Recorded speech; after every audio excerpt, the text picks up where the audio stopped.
And here is the Vegan's Almanac for today, the 17th of July. It's the birthday of Geezer Butler, born on this day in 1949. Geezer Butler is a British musician. He was the bassist and primary lyricist for Ozzy Osbourne's Black Sabbath. Geezer Butler is the second member of Black Sabbath to be a vegan, along with founding drummer Bill Ward. Butler was presented with a Rock Star for Animals award in recognition of his decades of animal advocacy. Butler was honored with the award by the Center for a Humane Economy and the Global Council for Animals.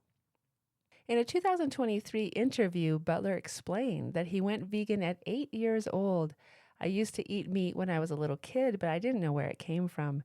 And one day I cut this piece of meat open and blood came out of it.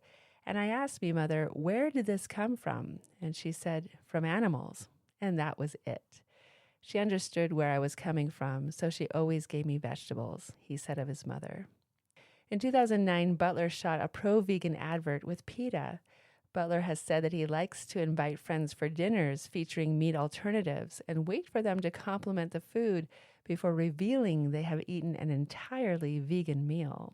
He has been vocal on social media about animal issues, including deaths at horse races and how fireworks frighten animals.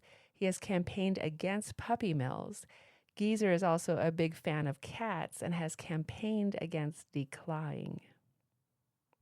The publication of Why Animal Suffering Matters, Philosophy, Theology, and Practical Ethics by Andrew Linzey was on this day in 2009.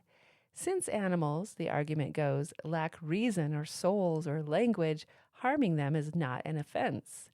Linzey suggests that just the opposite is true, that the inability of animals to give or withhold consent, their inability to represent their interests, their moral innocence, and their relative defenselessness all compel us not to harm them. In this superbly argued and deeply engaging book, Linzey pioneers a new theory about why animal suffering matters, maintaining that sentient animals, like infants and young children, should be accorded a special moral status. The publication of Death at SeaWorld, Shamu and the Dark Side of Killer Whales in Captivity by David Kirby was on this day in 2012.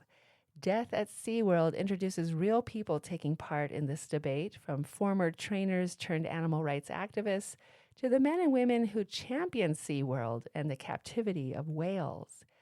And as the story progresses and orca attacks of trainers become increasingly violent, the warnings of Naomi Rose and other scientists fall on deaf ears, only to be realized with the death of Don Brancheau.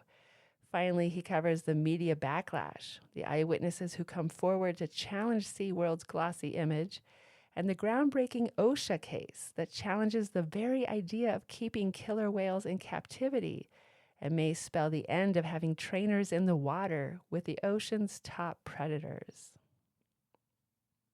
And it was on this day in 2023 that Science News published a story entitled, "In a Perfect Comeback, Some Birds Use Antibird Spikes to Build Their Nests." Some Eurasian magpies use the spikes as they were originally intended to ward off other birds. Spotted in a sugar maple tree in Antwerp, Belgium, the nest brims with at least 1,500 long, sharp antibird spikes pointing out from its center. The nest is one of 5 found in Europe, each one decorated with antibird spikes. The pointy strips of bird deterrent materials normally line eaves in cities around the world. Now they line some birds' homes. Magpies create domed roofs over their nests to protect their eggs and hatchlings from avian predators. Often the magpies adorn their roofs with thorny branches for extra protection. But in large cities, spiny vegetation is harder to come by. So the magpies innovate with whatever materials they have available, like nails, screws, or knitting needles. Antibird spikes serve as the ultimate Anthropocene replacement, the researchers say. And here's a quote from Andrew Linzey for today. "We can't change the world for animals without changing our ideas about animals.